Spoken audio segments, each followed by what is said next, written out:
Hey, what's up guys? This is Carax and welcome to Mission 1. This is part 3 in my NMG Novice tutorial series. If you haven't seen the first two videos, I'll put links in the description. And without further ado, let's get into it. Now, it goes without saying that if you want to do speedruns of this game or any game, you need a timer. The overwhelming majority of speedrunners across all games use a program called Livesplit. It's really useful and it's completely free. Now, if you're comfortable using Livesplit, if you've sped run other games, then you can just skip this section and look down in the description for a timestamp. This is more for people who have never sped-run a game before, just like I was back in the day. So the first thing you're going to want to do is head over to livesplit.org or simply Google Livesplit and it should be the first option. Then go to the Downloads tab and download and set up the software. It should only take a few seconds, it's quite lightweight. Once you've done that, open up your Livesplit, preferably as administrator, and you'll be greeted with something that looks a bit different. You won't actually have text, you'll just have most likely a black box. Don't worry, that's completely fine. What I've done is I've gone into the Speedrun Discord and uploaded a bunch of stuff that will make your life way easier.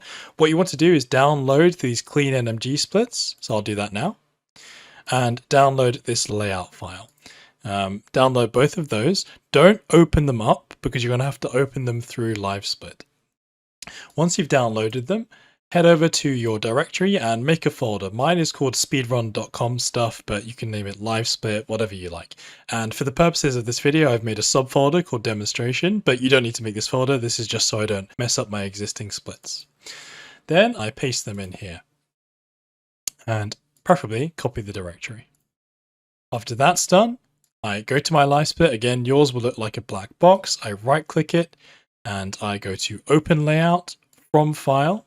And then what you can do is you can paste the URL. Mine's remembered, and you can see a layout file will be there. The second thing you do is you go to open splits from file and then you load in the split file. So you can see a double click on there on the clean splits and this should load in and your Livesplit should look something like this. Now, if you want to know how to do this manually, if for whatever reason these files aren't working for you or they're just not there anymore or something like that, all you have to do it manually is right click, go to edit layout, and then you can see there's this information here. So you can use the plus button to add information, and if you want to delete something, you just use the minus. So I've added a title, a split section, and 2 timers you can see here, a sum of best and a world record. If you want to edit any of that, you go to layout settings, and the important thing is that you, on your 2 timers, you might ask, why have we got 2 timers? Well, one is game time and the other one is real time. That's the only distinction. And that's basically it. You now want to make sure that everything is set up properly. So right click your splits one final time, go to edit splits, go to additional info, and you just want to make sure that all the information is correct. So the game should be alien isolation. You can type it in manually if this isn't there for whatever reason. The run category you can select from a drop down menu. The one we run is all missions. Then go to the platform, it should be PC, and the difficulty should be novice. The glitch tech should be no major glitches or NMG. And then the final most important part is activating the load remover and the auto splitter. So make sure that's activated. Once that's done, hit OK, and then right click your Livesplit and hit exit. It will give you a prompt to save, hit yes, and you're done. So before I can actually start teaching you mission 1, there is one rule that you have to learn, and rule number 1 is this. Always, always, always, always quit out the game in between attempts. I see so many times people are doing practice or whatever and they choose this option here, quit to main menu. If you do that, a whole bunch of things will go wrong, mostly due to something called memory corruption, which I'm not going to get into, but just the short version is always quit out the game. And if you've been following my setup tutorial, you would have alien tick to always run as administrator. So make sure you do that. Once you go through the motions to start a new game, you're going to be greeted with the gamma screen. This is just like FOV. Some people like to run on lower gamma, but just an FYI that there is an adjustable slider here. I personally prefer higher gamma, but obviously choose what you're comfortable with. Your gamma settings are preserved when you run the game, so you don't have to redo the slider every time. It's just worth noting. Right, as soon as you select your gamma, you're going to have to skip 2 cutscenes. You can do this by holding down space instead of enter. You don't actually have to use enter to skip. There are 2 ways you can do mission 1. I'm going to show you the standard way first, just because it's simpler. It's 2 seconds slower approximately on average, but once you learn the advanced variation, it's very reset heavy when you're learning it.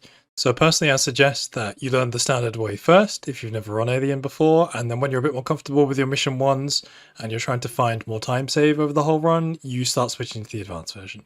So once the mission begins, Ripley goes through roughly, I think, a 22-second animation of getting up before the player gets control. What you want to do first is turn to the right hand side and sign in. After the game gives you control back, you want to start moving left and you'll see that there's a cabinet that you can loot. Now, if you have the Speedrunner keybinds that I mentioned in my tutorial setup, you can just roll your mouse wheel on the cabinet and it should loot it super fast and fluid. You can also E then R then Q. But as you can see from the slow-mo on screen, once you get this movement down, it's very snappy. Don't worry, it'll come with time. And while we're on the topic of looting briefly, one of the biggest issues of new runners, particularly in Novice, is that they overloot. In Novice, pretty much every corpse, every box, every cabinet will have at least one item of loot in it, so it's really easy if you're not careful, and especially if you're new, to fall into this trap of overlooting. The general rule is, if something is quick and convenient and close by to loot, by all means do it, but don't loot just for the sake of it. So if down the line you start getting these item max prompts or boxes start closing after you've looted all of the items in them, it's a good idea to just tone down your looting until you've crafted an item. Okay, now that I've mentioned that, head down the corridor and you'll see a door on your left and then another door shortly afterwards on your right. There are 2 loot spots here, it's up to you if you want to take these or not. Then after you've decided, head down towards the locker at the end of the corner where Ripley will get dressed. Once you hit the prompt, your screen will go black. You can actually hold S in black screen and Ripley will start moving backwards immediately. Then head back out of the room you just came in and turn left into the main corridor. Head down the corridor past the spacesuits and take the first door on your right and you'll meet Samuels. Now you'll notice I'm looking at the floor here. That's because there's a dialogue trigger. Basically what happens is we hit the dialogue trigger with both Samuels and Taylor, and then if you leave the room or leave the trigger for a long enough period of time, they'll jump to the far end of the conversation and it's quicker than sitting in the room with both of them. So what you do is you walk over this line and then you walk immediately out of the room. You'll know if it's worked if Samuel says, "Ah, Ripley." Once you've done that, head back out into the corridor and turn to the right. Now a quick note about this door. Once in a blue moon, this door will just be shut and you'll have no way to get past it. If that's the case, it's an instant reset. This has happened to me only once in hundreds and hundreds of hours of playing the game, but it's just worth knowing in the back of your mind. Anyways, so head through the doorway, head to the end of the corridor, then make a left turn and you're going to see Taylor. Just the same as before as with Samuels, there's a dialogue trigger on the ground. You want to hit that and then immediately U-turn 180 and then head right back towards Samuels. When we get back to Samuels, we want to hit the dialogue trigger again, and then we need to wait for a conversation to finish so the objective updates and we can go back to Taylor. The word we listen for is different depending on the language that we run. In French, the word you're looking for is bien, and in Italian, the word we're looking for is turbata. Now, just the same as there was a trigger on the ground for the dialogue to begin, there's also a trigger on the ground past which, if you leave it, the dialogue will cease. So generally speaking, what we do is we walk into this room, we hit the dialogue to start this conversation with Samuels again, and then we stand right before the door frame and wait for him to say the appropriate word, and then we leave. Here's a clip. Je comprends. Est-ce que Taylor est réveillée? Elle manque d'expérience en matière de voyage. L'hypersommeil ne lui a sans doute pas fait du bien. Je l'ai pas vue. Je vais la rejoindre.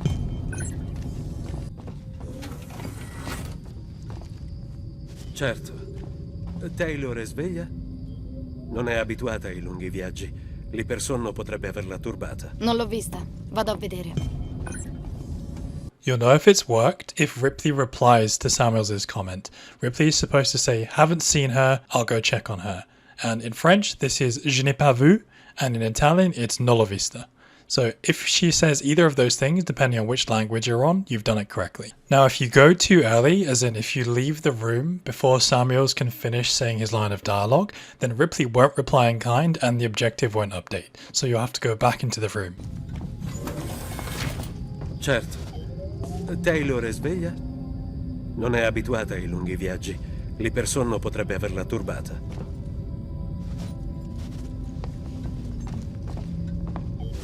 Certo. Taylor è sveglia? Non è abituata ai lunghi viaggi. L'ipersonno potrebbe averla turbata.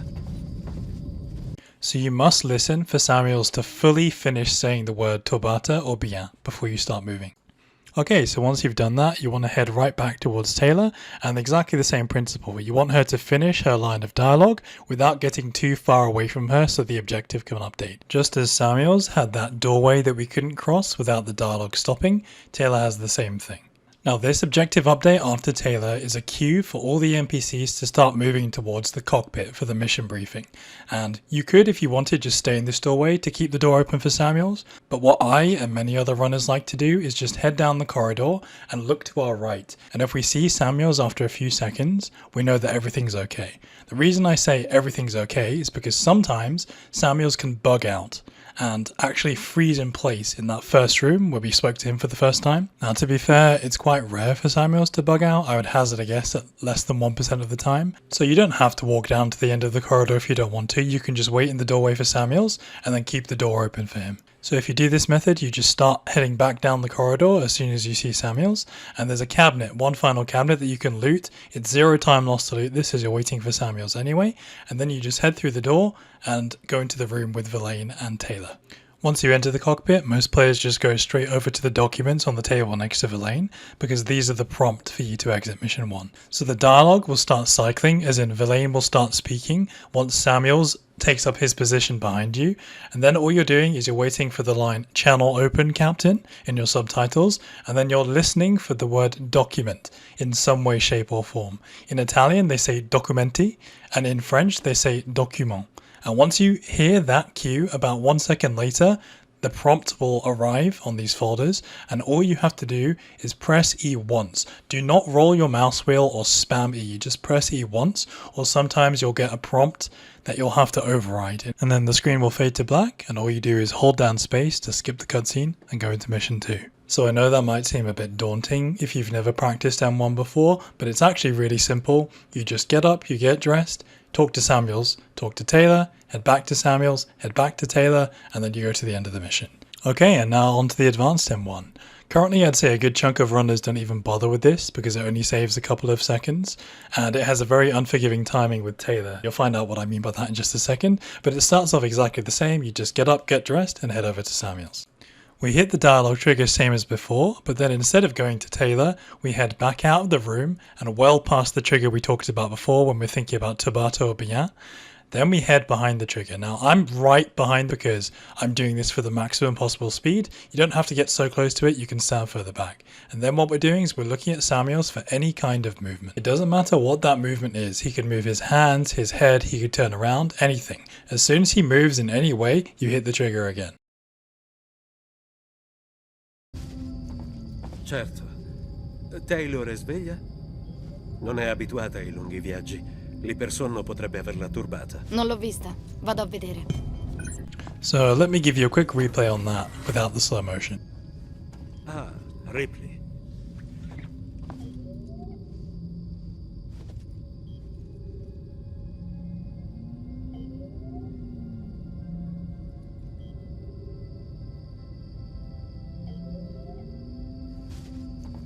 Certo. Taylor è sveglia? And it's exactly the same in French, but here's a clip of it in French. Ah, replay.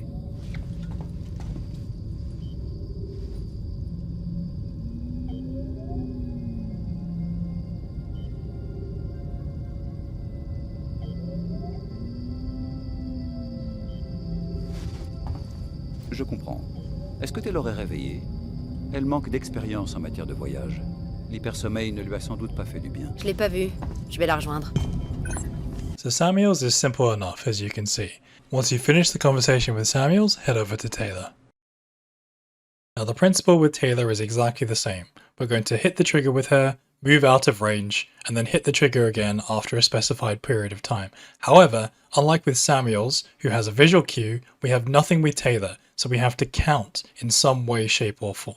So some players, they hit the dialogue with Taylor, and then they look across at their live split as they hit it and start moving backwards, and they count 18 seconds, and then hit the dialogue trigger again. Now, when this skip was newly discovered, a lot of people were doing it this way, and a fair amount of people still continue to do it this way, looking at a timer or timing it in a really accurate way. But Myself, I can't be bothered doing mathematics in a speedrun, so I and a few others, we quickly improv some strats, and I came up with one whilst recording for this video that I think is really simple and really consistent. So the strat starts exactly the same way. Head over to Taylor, hit the trigger for her. As soon as you hit the trigger, start moving backwards, and you can turn your camera around if you like to look down the corridor. Then you're looking for this container on the floor. Once you pass that container, there should be an orange line that you can see quite visibly there. As soon as you hit that line, bounce right back towards Taylor.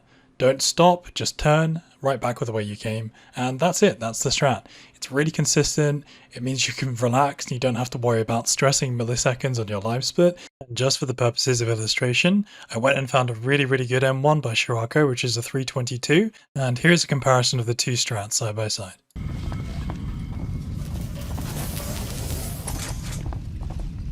Taylor, buongiorno. Ripley, sappi che non ci vedo proprio niente di buono in questa giornata.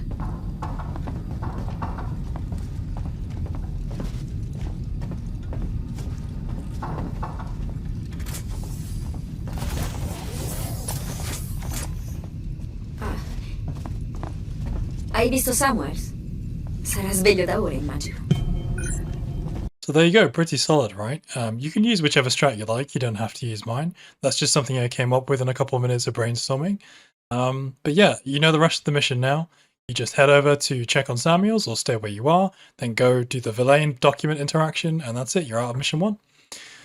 And that should, in theory, be everything. You now know about French vs Italian, how to set up live split, new M1, old M1, and all that jazz. So I hope you found it useful, and if you did, I would really appreciate it if you gave the video a like, because I spent a lot of time and effort on making it. And of course, if you have any questions, I'm always happy to answer them if you just ask them in the comments. And I suppose the next time I see you will be if I make a Mission 2 tutorial, we'll see, or if I do a Twitch stream. So you can come check me out, I'll put the link in the description too. And with that being said, I will see you guys when I see you.